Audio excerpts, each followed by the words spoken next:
Gold hub తాకట్టులో ఉన్న బంగారాన్ని విడిపించి కొనబడును. అదే రోజు ఆన్లైన్ ధరకు కొని డబ్బులు ఇవ్వబడును. తెలుగుదేశం పార్టీ అధ్యక్షులు నారా చంద్రబాబు నాయుడు అమెరికా నుంచి తిరిగి వచ్చారు. హైదరాబాద్కి ఉదయమే చేరుకున్నారు. ఆయన హైదరాబాద్కి రావడంతోనే కొన్ని కీలకమైన విషయాల మీద దృష్టి పెట్టిన విషయం అర్థమవుతుంది. ఎందుకంటే ఆయన వైద్య పరీక్షల నిమిత్తం అమెరికాకు వెళ్ళారు. అమెరికాకి వెళ్ళిన తర్వాత అమెరికా నుంచే కొన్ని ముఖ్యమైన విషయాలకు సంబంధించి రాష్ట్రానికి సంబంధించి కొంతమంది కీలకమైన వ్యక్తులతో మాట్లాడినట్టుగా మనకు సమాచారం ఉంది. ఇప్పుడు హైదరాబాద్కు వచ్చిన వెంటనే ఆంధ్రప్రదేశ్కు సంబంధించి ముఖ్యమైన విషయాలు, ముఖ్యంగా కొంతమంది కీలకమైనటువంటి అధికారులతో ఆయన మాట్లాడినట్టుగా తెలుస్తుంది. ఒక రహస్య సమావేశాన్ని కూడా ఏర్పాటు చేసినట్టుగా తెలుస్తుంది. ఎందుకంటే వచ్చేది మన ప్రభుత్వమే. సో కూటమికి అనుకూలంగా చాలా రిపోర్ట్స్ కూడా మనకు వస్తున్నాయి. కాబట్టి వచ్చేది మన ప్రభుత్వమే. మన ప్రభుత్వం ఏర్పడిన తర్వాత ఏ విషయాల మీద దృష్టి పెట్టాలి, ముఖ్యంగా పాలనకు సంబంధించిన విషయాల మీద ఎట్లా దృష్టి పెట్టాలి, దాంతోపాటు ఈ 5 సంవత్సరాల పాటు వైఎస్ఆర్ కాంగ్రెస్ పార్టీ సాగించిన అరాచకాల మీద, వైఎస్ఆర్ కాంగ్రెస్ పార్టీ చేసిన అవినీతి మీద, వైఎస్ఆర్ కాంగ్రెస్ పార్టీ చేసినటువంటి ప్రతిపక్షాలను ఇబ్బంది పెట్టే కుట్రకు సంబంధించి వీటన్నింటినీ నిగ్గు తేల్చాలి అని చెప్పి ఒక స్పెషల్ ఆపరేషన్ ఆయన ఇప్పటికే స్టార్ట్ చేసినట్టుగా తెలుస్తుంది. 4వ తారీఖు ఫలితాలు వస్తాయి. ఆ ఫలితాల రోజు కూటమికి అనుకూలమైనటువంటి ఫలితాలు వస్తాయని చెప్పి కేంద్ర ఇంటెలిజెన్స్ ఆల్రెడీ రిపోర్ట్స్ ఇచ్చింది. ఇక్కడ చంద్రబాబు కూడా రాష్ట్రంలో ఉన్నటువంటి చాలా పాజిటివ్ రిపోర్ట్స్ వచ్చిన పరిస్థితి. ఈ నేపథ్యంలోనే 4వ తారీఖు సాయంత్రం నుంచే ఏ విధంగా మనం ముందుకు పోవాలన్న విషయానికి సంబంధించి చాలా కీలకమైనటువంటి సమావేశం ఏర్పాటు చేసి కొంతమంది టచ్లో ఉన్నటువంటి కీలకమైనటువంటి ముఖ్యమైనటువంటి అధికారులతో ఆయన మాట్లాడటం ప్రారంభించినట్టుగా తెలుస్తోంది. సో ఏం జరగబోతోంది, 4 తర్వాత ఆంధ్రప్రదేశ్లో పరిణామాలు ఎంత వేగంగా మారిపోతున్నాయి, చంద్రబాబు దేని మీద ఎక్కువగా దృష్టి పెట్టే అవకాశం ఉంది, దీనికి సంబంధించి మనం కొంత అనాలిసిస్ చేసే ప్రయత్నం చేద్దాం. న్యూస్ రూమ్ నుంచి లైవ్ కాల్లో జాయిన్ అయ్యారు పొలిటికల్ ఎడిటర్ కట్టా కార్తీక్. వారితో మాట్లాడదాం. కట్టా కార్తీక్, ముఖ్యంగా ఆంధ్రప్రదేశ్లో ఉన్నటువంటి పరిస్థితులకు సంబంధించి ఆయన అమెరికా నుంచే కొంత సమాచారం సేకరించి ఏ విధంగా ముందుకు పోవాలో అధ్యయనం చేశారు. ఇప్పుడు హైదరాబాద్కు వచ్చారు. వచ్చిన వెంటనే హైదరాబాద్లోని ఒక కీలకమైనటువంటి సమావేశం ఆంధ్రప్రదేశ్లో ఉన్నటువంటి సీనియర్ ఐఏఎస్ ఐపీఎస్లతో ఆయన స్టార్ట్ చేసినట్టుగా సమాచారం వస్తుంది. దేని మీద ఎక్కువగా ఆయన ఫోకస్ ఉండే అవకాశం కనిపిస్తోంది, ఏంటి ఈ మీటింగ్ ఉద్దేశం? వాస్తవంగా మనం గత వీడియోలోనే చెప్పాం, చంద్రబాబు నాయుడు ఒక స్పెషల్ టీంని ఏర్పాటు చేసుకున్నారు. మే 11న పోలింగ్ అయిపోయిన తర్వాత ఒక కాన్ఫిడెన్స్ టీడీపీలో బలంగా వచ్చింది, అధికారం కూటమిదే అనేటువంటి ఒక కాన్ఫిడెన్స్ వచ్చింది. ఖచ్చితంగా ఆయన వైద్య పరీక్షల కోసం అమెరికా వెళ్తూ ఒక స్పెషల్ టీంని ఏర్పాటు చేశారు. ఆ స్పెషల్ టీంలో చంద్రబాబు గారు ఇచ్చిన టాస్క్లు ఏంటి అంటే, ఒకటి, వైసీపీ ప్రభుత్వ హయాంలో బటన్ నొక్కి, అంటే జనవరి నుంచి బటన్ నొక్కి పెండింగ్లో ఉంచినటువంటి నిధులు ఏవైతే ఉన్నాయో 14,000 కోట్ల రూపాయలు ఒక్కసారిగా ఎన్నికల కంటే 2 రోజుల ముందు అవి రిలీజ్ చేసి దాని ద్వారా ఎన్నికల లబ్ధిలో పొందుదాం అనుకుంది వైసీపీ. కానీ ఎన్నికల కమిషన్ నిబంధన రీత్యా అది సాధ్యం కాలేదు. సో 14 తర్వాత ఆ డబ్బులు వెయ్యాలి వాస్తవంగా ప్రజల అకౌంట్లో. కానీ ప్రజల అకౌంట్లో వేయకుండా అది వైసీపీ తన అనుకున్న కాంట్రాక్టర్కి 13కి ముందే వేస్తేనేమో ప్రజలు ఓట్లుగా మారుతాయి కాబట్టి వేద్దాం అనుకున్నారు. కానీ 13 వరకు వేసే అవకాశం లేకపోవడం వల్ల అది ప్రజల అకౌంట్లో వేయాల్సిన డబ్బుని పక్కదారి పట్టించారు. సిఎస్ జవహర్ రెడ్డి ద్వారా ఆ డబ్బును తీసుకొచ్చేసి వైసీపీ కాంట్రాక్టర్లకు అప్పచెప్పేసి ఆ కాంట్రాక్ట్ నుంచి కమిషన్ తీసుకుని ఆ డబ్బును తీసుకుని జగన్మోహన్ రెడ్డి లండన్ పోయాడనేటువంటి ఒక ప్రచారాన్ని టీడీపీ బలంగా నమ్ముతుంది. సో ఆ డబ్బులు పక్కదారి పట్టాయా, దేనికి పట్టాయి, ఎవరి చేతుల్లోకి ఆ డబ్బులు మారాయి, తర్వాత ఎలా చేతులు మారాయి అనే దాని మీద ఒక నివేదికని, ఒక రిపోర్ట్ని ఆ స్పెషల్ కింద ముందు మీరు సిఎస్ జవహర్ రెడ్డి పేరు ప్రస్తావించారు. సిఎస్ జవహర్ రెడ్డికి సంబంధించి పెద్ద ఎత్తున ప్రచారం జరుగుతుంది. విశాఖలో పెద్ద ఎత్తున భూదందా సాగించింది సిఎస్ జవహర్ రెడ్డి. ఆయన కుమారుడు సో పెద్ద ఎత్తున భూముల్ని కబ్జా చేశారు, తన పేర్ల మీద, బినామీ పేర్ల మీద రాయించుకున్నారని చెప్పి పెద్ద ఎత్తున చర్చ జరిగింది. చంద్రబాబు నాయుడు దీని మీద చాలా సీరియస్ గా దృష్టి పెట్టినట్టు సమాచారం వస్తుంది. ఏం జరగబోతుంది ఈ భూములకు సంబంధించి, విశాఖలో ఉన్నటువంటి చంద్రబాబు నాయుడు హైదరాబాద్ రాగానే, చేరుకోగానే ఆయన నివాసంలో ఆయన ఏర్పాటు చేసుకున్నటువంటి స్పెషల్ టీంతో మీటింగ్ అయినట్టు తెలుస్తుంది. ఆ మీటింగ్లో వైసీపీ 5 సంవత్సరాల కాలంలో వివక్ష గురైనటువంటి పోస్టింగ్కి రానటువంటి, అంటే కోర్టులు ఆదేశించినా, క్యాట్ ఆదేశించినా పోస్టింగ్లు ఇవ్వనటువంటి ఒక సీనియర్ ఐపీఎస్ అధికారి ఆ భేటీలో కూడా పాల్గొన్నట్టు మనకు తెలుస్తోంది. ఈ 5 సంవత్సరాల కాలంలో పాల్పడే అనేక అరాచక అక్రమాల మీద చంద్రబాబు నాయుడు ఒక రిపోర్ట్ తెప్పించుకున్నట్టు తెలుస్తుంది. వైసీపీ ఏ విషయాల్లో అక్రమాలకు పాల్పడింది, ఏ విధంగా చేతులు మారింది, ఏ విధంగా ప్రభుత్వ ఖజానాకు గండిపడింది, ప్రత్యేకించి ఏపీ మద్యం పాలసీ ద్వారా ఏ మేరకు డబ్బులు చేతులు మారాయి, ఏపీ స్పెషల్ బ్రాండ్ల ద్వారా జే బ్రాండ్ అంటారు, వాటి ద్వారా ఏ విధంగా డబ్బులు కొల్లగొట్టింది, ప్రజల ప్రాణాలను పణంగా పెట్టేసి డబ్బుని ఏ రకంగా హైజాక్ చేసింది, 1,00,000 కోట్ల అవినీతికి పాల్పడిందని ఒక ప్రచారం ఉన్నటువంటి సమయంలో దాని మీద కూడా ఒక స్పెషల్ రిపోర్ట్ తయారు చేయించుకున్నట్టు తెలుస్తోంది. అలానే కాకుండా ఒక స్పెషల్ రిపోర్ట్ చంద్రబాబు నాయుడు ఆ టీం ద్వారా రెడీ చేయించుకున్నారు. ఆ టీంలో 3 ఐపీఎస్లు ఉన్నారు, రిటైర్డ్ అయినటువంటి ఐపీఎస్లు ఉన్నారు, అలాగనే 2 ఐఏఎస్లు ఉన్నారు, రిటైర్ అయినటువంటి ఐఏఎస్లు ఉన్నారు, అలాగనే 3 సీనియర్ జర్నలిస్టులు ఉన్నారు. మొత్తంగా 3 సీనియర్ ఐపీఎస్, ఐఏఎస్, సీనియర్ జర్నలిస్టులతో కూడినటువంటి ఒక స్పెషల్ టీంని చంద్రబాబు ఏర్పాటు చేసుకున్నారు. వాళ్ళకి కొన్ని టాస్కులు అప్పచెప్పారు. చంద్రబాబు గారు అమెరికా వెళుతూ అప్పచెప్పారు. ఏంటంటే ఈ 14,000 కోట్ల రూపాయలు ఎలా చేతులు మారుతున్నాయో ఒక రిపోర్ట్ తయారు చేయండి. అలానే జగన్మోహన్ రెడ్డి మద్యం పాలసీ ద్వారా ఏ రకంగా డబ్బులు కొల్లగొట్టారనేది ఒక రిపోర్ట్ తయారు చేయండి. అలాగనే మన ఈ 1,00,000 కోట్ల రూపాయలు, ఎందుకంటే ఎన్నికల్లో ప్రజలకు హామీలు ఇచ్చున్నాం, వాటిని అమలుపరిచారంటే సంవత్సరం 1,00,000 కోట్ల రూపాయల వరకు అవసరం. అది కాకుండా ఈ ఉద్యోగుల జీతభత్యాల కోసం అయితే ఏంటి, డెవలప్మెంట్ యాక్టివిటీ కోసం అయితే ఏంటి, మరో 1,00,000 కోట్ల రూపాయలు అవసరం. ఏపీకి 2,00,000 కోట్ల రూపాయల రెవెన్యూ ఉండాలి, బడ్జెట్ ఉండాలి అంటే ఏ రకమైనటువంటి ప్లానింగ్ అవసరం, ఏ రకంగా ముందుకెళ్తే బాగుంటుంది అనేటువంటిది ఒక ప్లానింగ్ రిపోర్ట్ తయారు చేయండి. నేను వచ్చిన తర్వాత వీటి మీద సమీక్ష చేస్తానని చెప్పేసి వాళ్ళకు వెళుతున్న ఒక టాస్క్ అప్పచెప్పిపోయారు. కాబట్టి వాళ్ళు ఇప్పటికే రిపోర్ట్ రెడీ చేస్తున్నారు. ఒక చంద్రబాబు రాగాన్ని చూపించడం కోసం, ఆయనకి వివరించడం కోసం ఒక నివేదిక తయారు చేసి ఉన్నారు. కాబట్టి వాళ్ళతో భేటీ అయినట్టు మనకు తెలుస్తోంది. చంద్రబాబు నివాసంలో వాళ్ళతో భేటీ అయ్యారు. మొత్తం ఆ రిపోర్ట్ను వాళ్ళతో ద్వారా తెప్పించుకొని వాళ్ళతో కటకర్తికి రిపోర్ట్ అయితే రెడీ అయిపోయింది. వైసీపీ ప్రభుత్వం, వైసీపీలో ఉన్నటువంటి పెద్దలు ఏ రకమైనటువంటి అవినీతి చేశారు, ఎన్ని కబ్జాలకు పాల్పడ్డారు, కోట్ల రూపాయలు ఎలా డైవర్ట్ చేశారు, వీటన్నిటికి సంబంధించి రిపోర్ట్ ఆల్రెడీ స్టార్ట్ అయిపోయింది. అయితే ఈ రిపోర్ట్ను బేస్ చేసుకుని కూటమి ప్రభుత్వం వచ్చిన తర్వాత ఎలాంటి చర్యలు తీసుకునే అవకాశం కనిపిస్తుంది? కేవలం రోజుల వ్యవధిలోనే కేసులు బుక్ చేసి అరెస్ట్ చేసే పరిస్థితి ఉంటుందా, లేదంటే పాలనను మనం కొంత చక్కబెట్టాలి కాబట్టి, రాష్ట్రాన్ని వినాశనం చేశారు కాబట్టి దాన్ని కొంచెం గాడిలో పెట్టిన తర్వాత వీళ్ళ మీద యాక్షన్ తీసుకునే అవకాశం ఉందా, ఏంటి, ఎలా ఉండబోతుంది?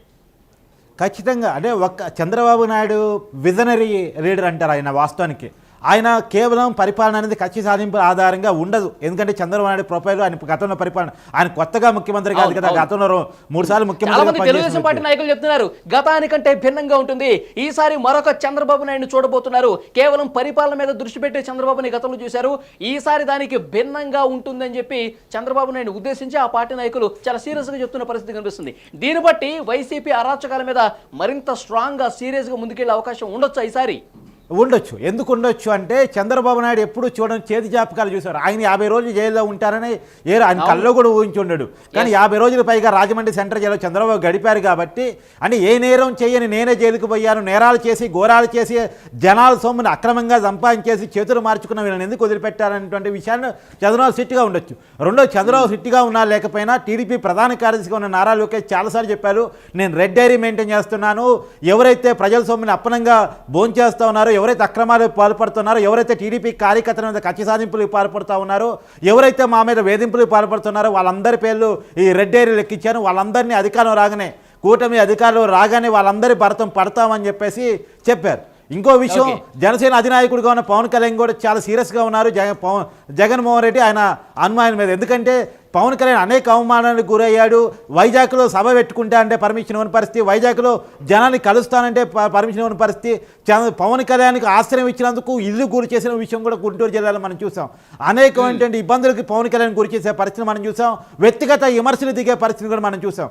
కాబట్టి పవన్ కళ్యాణ్ కూడా చాలా సీరియస్గా ఉన్నాడు. అంటే కూటమిలో మెయిన్గా చెప్పాల్సింది టీడీపీని, జనసేనని ఈ రాష్ట్రంలో వచ్చేసరికి. ఇంకోవైపు కేంద్రంలో ఇదే కూటమిలో ఉన్నటువంటి బీజేపీ కూడా చాలా స్ట్రిక్ట్గా ఉంది. ఇప్పటికే జగన్మోహన్ రెడ్డి మీద 50,000 కోట్ల రూపాయలటువంటి కుంభకోణం కేసు, అక్రమాస్తుల కేసు 2011 నుంచి పెండింగ్లో ఉంది.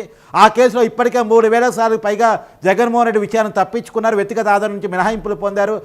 అంటే సిబిఐ కేసులు కూడా రాబోయే కాలం స్పీడప్ అయ్యే పరిస్థితి కనపడతా ఉంది. కేంద్రంలో బీజేపీ కూడా చాలా స్ట్రిక్ట్గా జగన్మోహన్ రెడ్డి విషయంలో ఉంది. దానికి ఉదాహరణే జగన్మోహన్ రెడ్డి లండన్ పోతానంటే ఇవ్వద్దు పర్మిషన్ అంది సిబిఐ కోర్టులో పిటిషన్ దాఖలు చేయడం దానికి ఉదాహరణ. అంటే గతంలో సిబిఐ వైఖరికి ఇప్పుడు సిబిఐ వైఖరికి తేడా వచ్చింది అనేటువంటిది ఉదాహరణ. సో కాబట్టి ఒకటి, చంద్రబాబు నాయుడు తన స్పెషల్ టీం ద్వారా తెప్పించుకున్న రిపోర్టు, రెండో కేంద్రం యొక్క సీరియస్నెస్, రాబోయే కాలంలో ఖచ్చితంగా జగన్మోహన్ రెడ్డి గడ్డి పరిస్థితి ఉండబోతుంది అనేటువంటిది మనం కానీ ఊహించదగ్గ మనకు విషయం. అందుతున్న లేటెస్ట్ ఇన్ఫర్మేషన్ కట్టా కార్తిక ఇవాళ జరిగినటువంటి ఈ రహస్య సమావేశంలో ఒక సీనియర్ జర్నలిస్టు చంద్రబాబు నాయుడుతో ఒక మాట చెప్పారంట. మన ప్రభుత్వం వచ్చిన తర్వాత హోంమంత్రి పదవి కొంత కీలకంగా ఉంది కాబట్టి పవన్ కళ్యాణ్కి హోంమంత్రి పదవి ఇస్తే గనక ఇటు జనసేన కూడా సంతృప్తి చేసినటువంటిది. ఎందుకంటే గత కొన్ని సంవత్సరాలుగా అలుపెరగని పోరాటం వైసీపీ మీద పవన్ కళ్యాణ్ చేస్తున్నారు కాబట్టి ఆ రకమైనటువంటి ఆలోచన చేస్తే బాగుంటుందని చెప్పి ఒక సలహా ఇచ్చారట. సో వారు కోరుకుంటే డెఫినెట్గా మనం ఇద్దాం, అందులో వేరే ఆలోచనే లేదని చెప్పి కొంత సంతృప్తికరమైనటువంటి వ్యాఖ్యలు చేశారని ఒక సమాచారం అయితే వస్తుంది. నిజంగా అలాంటి పరిస్థితి ఉంటే ఎలా ఉండొచ్చు అంటారు? నాకు తెలిసి నేను అలా అనుకోను. ఖచ్చితంగా ఆ సూచన ఆ జర్నలిస్ట్ చేసి ఉండొచ్చు. సోషల్ మీడియాలో కూడా పవన్ కళ్యాణ్కి హోమ్ మినిస్టర్ ఇవ్వాలని డిమాండ్ బలంగా వినపడుతుంది. నిజమే, ఆల్రెడీ పవన్ కళ్యాణ్కి డిప్యూటీ సీఎం ఇద్దామన్న ఆలోచన చంద్రబాబులో ఉన్నట్టు మనం ఇప్పటికే కొన్ని వార్తలు కూడా గతంలో చెప్పడం జరిగింది. సో ఆ పరిస్థితిలో కూటమి ఆలోచనలో పవన్ కళ్యాణ్ ఖచ్చితంగా డిప్యూటీ సీఎం అవుతాడు. అలానే డిప్యూటీ సీఎం ఏకైక డిప్యూటీ సీఎంగా ఉంటాడు. ఇద్దరు ముగ్గురు డిప్యూటీ సీఎంలో ఒకటిగా పవన్ కళ్యాణ్ ఉండడు. రాష్ట్రానికి ఒకటే డిప్యూటీ సీఎం ఉంటాడు, అది పవన్ కళ్యాణ్ ఉంటాడు. అది కాకుండా కొన్ని కీలకమైనటువంటి శాఖలు ప్రత్యేకించి నేను అనుకుంటా రెవెన్యూ శాఖ పవన్ కళ్యాణ్ చేతిలో పెడతారు. ఎందుకంటే భూ విషయం చాలా హైలైట్ అయింది, భూములు కబ్జాలు పెద్ద ఎత్తున జరిగాయి. కానీ భూ శాఖ అంటే ఏపీలో భూములు అనేటువంటి పవన్ కళ్యాణ్ చేతిలో, ఆ శాఖ పవన్ కళ్యాణ్ చేతిలో ఉంటేనే ప్రజలకు సేఫ్ అనే విషయంతో ఆయన ఆ చేతిలో రెవెన్యూ శాఖ పెట్టవచ్చని ఒక ఆలోచన పెడతా ఉంది. హోం శాఖ ఒక దళిత మహిళకి ఇవ్వాలి అని చెప్పేసి, ఎందుకంటే జగన్మోహన్ రెడ్డి ఒక సెంటిమెంటల్గా మహిళకి, ఒక దళిత మహిళకి ఇస్తూ వచ్చారు కాబట్టి అదే కార్యం చేయాలి. ఎందుకంటే అదే డిప్యూటీ సీఎం కాపు సమాజ వర్గానికి సంబంధించిన పవన్ కళ్యాణ్కి ఇస్తున్నాం కాబట్టి ఒక దళితులకు కూడా మెయిన్ పొజిషన్ ఇచ్చినట్టు ఉండాలి. కాబట్టి ఒక దళిత మహిళకి పాయకరావుపేట నుంచి పోటీ చేసి టీడీపీ అభ్యర్థిగా ఉన్నటువంటి అనితకి ఆ పోస్ట్ ఇవ్వచ్చు, ఒక మహిళా హోమ్ మినిస్టర్ని కేటాయించవచ్చు అని మనకు వినపడుతున్న వార్తలు. ఏదైనా 9వ తారీఖు చంద్రబాబు నాయుడు పవన్ కళ్యాణ్ ప్రమాణ స్వీకరణ తర్వాత ఎవరెవరు మంత్రులుగా ఉంటారు, ఎవరెవరికి ఏ శాఖలు కేటాయిస్తారు, జనసేన నుంచి మనకు అందుతున్న సమాచారం ప్రకారం ఖచ్చితంగా 3 మంత్రుల నుంచి 4 మంత్రుల వరకు జనసేన కేటాయించవచ్చు అని మనం వింటా ఉన్నాం. తర్వాత ఇక టీడీపీలో ఎవరెవరికి ఏ శాఖలు ఇస్తారు, సీనియర్స్ ప్రత్యేకించి చాలా మంది సీనియర్స్ ఉన్నారు. ఇప్పుడు ఎలాగో స్పెషల్ ఆపరేషన్ ఫలితాలకు ముందే స్టార్ట్ అయిపోయిందని చెప్తున్నారు. కొన్ని కీలకమైనటువంటి రిపోర్ట్స్ కూడా చంద్రబాబు నాయుడు దగ్గరికి వచ్చినట్టుగా ఒక సమాచారం అయితే వస్తుంది. సో నెక్స్ట్ ఇప్పుడు ఇక్కడ ఆంధ్రప్రదేశ్లో ఉన్నటువంటి కొత్త ప్రభుత్వం ఏదైతే చర్యలు తీసుకుంటుందో అవి ఓ పక్కన కనిపిస్తున్నాయి. మరొక వైపు కేంద్రం కూడా వైఎస్ జగన్మోహన్ రెడ్డి చేసినటువంటి ఈ అరాచకాలకు సంబంధించి, అవినీతికి సంబంధించి, ఒక మాఫియాగా ఏర్పాటు చేసినటువంటి విధ్వంసానికి సంబంధించి సీరియస్గా ఉందని తెలుస్తోంది. సో ఇటు కేంద్రం సైడ్ నుంచి కూడా కొంత ఉచ్చు బిగిసే అవకాశం కనిపిస్తోందా? ఖచ్చితంగా. నేను ఇందా చెప్పిన దానికి ఉదాహరణే కదా, సిబిఐ అనేది కేంద్ర ప్రభుత్వ దర్యాప్తు సంస్థ. అది ఆ సంస్థ ఇంతకుముందు ఎప్పుడూ లేని విధంగా జగన్మోహన్ రెడ్డి గారు విదేశాలకు పోవడం కొత్త కాదు, తిరిగి రావడం కొత్త కాదు. కానీ ఎందుకు లండన్ పోతుంటే మొదటిసారి అతనికి పర్మిషన్ ఇవ్వద్దని కోర్టులో పిటిషన్ వేసింది అంటే సిబిఐ వైఖరిలో తేడా వచ్చినట్టే మనం అర్థం చేసుకోవాలి కదా. ఖచ్చితంగా మొన్నటి దాకా నేను చెప్తున్నాను కదా, 151 సీటుతో రాష్ట్రం అసెంబ్లీలో బలంగా ఉంది, 22 పార్లమెంట్ సీటుతో లోక్సభలో బలంగా ఉంది, రాజ్యసభలో బలంగా ఉంది. సో టీడీపీ బలంగా లేదు, టీడీపీ ఎన్డీఏ కూటమిలో లేదు, బీజేపీకి వ్యతిరేకంగా ఉంది. సరే ఉన్నంతలో ఏపీలో ఎలాగో బీజేపీ బలంగా లేదు కాబట్టి ఎక్కువ పార్లమెంట్ సీటుతో బలంగా ఉన్న వైసీపీతో ఫ్రెండ్షిప్ని బీజేపీ కొనసాగించింది. కానీ గతానికి భిన్నంగా టీడీపీ పోయి మళ్ళీ ఎన్డీఏ కూటమిలో జాయిన్ అయిపోయింది. ఇప్పుడు వైసీపీ పోయినసారి వచ్చి 150 సీట్లు వచ్చే పరిస్థితి లేదు, 22 పార్లమెంట్ స్థానాలు వచ్చే పరిస్థితి లేదు, రాజ్యసభలో బలం కూడా తగ్గిపోతుంది. కాబట్టి గతంలో వైసీపీతో ఉన్న అవసరాలు బీజేపీకి ఇప్పుడు ఉండే అవకాశం లేదు. అదిగాక అధికారం పోతా ఉంది, అదిగాక ప్రతిపక్షంలో ఉన్న టీడీపీ ఇప్పుడు ఎన్డీఏ కూటమిలో చేరిపోయింది, అది అధికారంలో రాబోతా ఉంది అన్నది వాళ్ళకు వస్తున్న రివ్యూ కూడా. కాబట్టి ఖచ్చితంగా గతంలో ఉన్న విధంగా వైసీపీ తోటి జగన్ తోటి సంబంధాలు కేంద్రం మెయింటైన్ చేసే అవకాశమే లేదు. కేంద్రం మెయింటైన్ చేయట్లేదు అంటే ఖచ్చితంగా దర్యాప్తు సెల్స్ సీరియస్గా పోయే అవకాశం ఉంది, దూకుడుగా పోయే అవకాశం ఉంది. ఈడీ సిబిఐలు ఖచ్చితంగా జగన్మోహన్ రెడ్డి మీద గట్టి వెయిటే వేసే అవకాశం కనపడుతూ ఉంది. సో మొత్తానికి చూసుకుంటే కనుక ఇటు రాష్ట్రం నుంచి కేంద్రం సైడ్ నుంచి కూడా రెండు వైపులా వైఎస్ జగన్మోహన్ రెడ్డి గారికి ఉచ్చు బిగిసే అవకాశం చాలా స్పష్టంగా కనిపిస్తుంది. ఇవాళ రహస్య సమావేశంలో కొంతమంది సీనియర్ అధికారులతో, జర్నలిస్టులతో మీటింగ్ ఏర్పాటు చేసుకున్నారు చంద్రబాబు నాయుడు గారు. ఇప్పుడు వస్తున్నటువంటి రిపోర్ట్స్ అన్ని కూడా కూటమికి చాలా అనుకూలంగా ఉన్న నేపథ్యంలో ఇప్పుడు ప్రమాణ స్వీకారం తర్వాత మన ప్రభుత్వం వచ్చిన తర్వాత ఏ అంశాలు ఇటు పాలనకు సంబంధించి కావచ్చు, వైసీపీ అరాచకాలకు సంబంధించి కావచ్చు ఆల్రెడీ రిపోర్ట్స్ రెడీ అయిపోయిన నేపథ్యంలో నెక్స్ట్ ఏ విధంగా మనం ముందుకెళ్లాల్సిన పరిస్థితి ఉంది, దీని మీద కూలంకషంగా ఇప్పటికే ఉన్న రిపోర్ట్స్ ముందు పెట్టుకుని ఆలోచన చేస్తున్నట్టుగా తెలుస్తుంది. ఆ తర్వాత కేంద్రం నుంచి కూడా చాలా అంటే చాలా సీరియస్గా జగన్మోహన్ రెడ్డి మీద కొంత గుస్సాగా ఉన్నట్టుగా తెలుస్తుంది. ఎందుకంటే ఇక్కడ ప్రభుత్వం మారిన వెంటనే యాక్షన్ ప్లాన్ రెడీకి కేంద్రం కూడా సిద్ధమవుతున్నట్టుగా మనకు వస్తున్నటువంటి ఇన్ఫర్మేషన్. చూద్దాం ఇక భవిష్యత్ పరిణామాలు ఏ విధంగా ఉంటాయన్నది.